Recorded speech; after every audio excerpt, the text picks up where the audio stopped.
Salut et bienvenue dans l'Éther. Moi, c'est Bellati.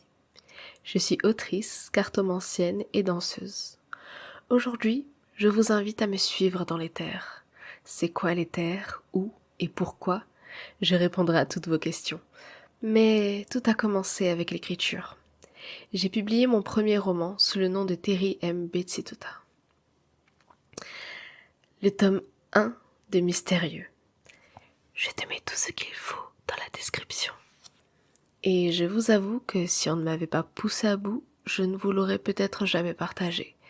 Car, comme tout artiste qui se respecte malheureusement, mon pic de légitimité ne vole pas bien haut. J'attendais ma nouvelle édition pour ouvrir ce podcast, mais je ne faisais que retarder l'échéance quelque part. J'ai décidé de changer ça. Alors ceci est une invitation à venir découvrir un peu plus, tous les week-ends, mon univers. Une invitation à entrer dans l'Éther, c'est pas beau ça? Sa conception, son histoire, je t'en parlerai. Extrait? Ses lieux inédits? Bien sûr. Et tu sais quoi? Tu pourras même t'endormir avec. Et peut-être me dire si tu y allais en rêve, ce serait incroyable. Pour te mettre dans le bain, que tu puisses voir ce qui t'attend, je te laisse avec le résumé du livre qui arrive dans 3, 2, 1. Terry possède des dons d'oracle et d'empathie.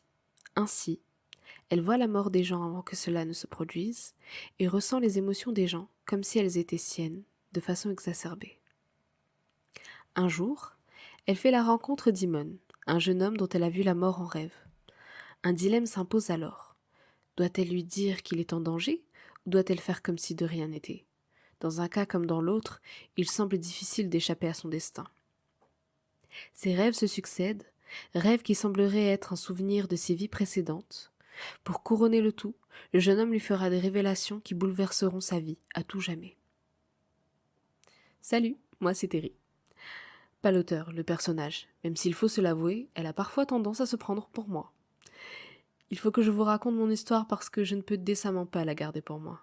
Pourquoi? Parce que c'est ici que tout commence. À cause d'une putain d'âme sœur et d'une putain de prophétie.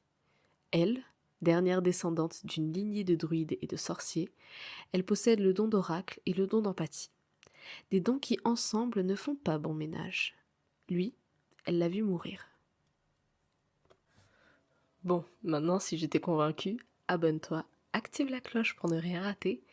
Oh, et c'est grâce à ton like que ma boussole pointe le nord. Au moins, je saurai comment te guider. Oh, et si tu es encore là, merci de m'avoir écouté. On se retrouve très vite.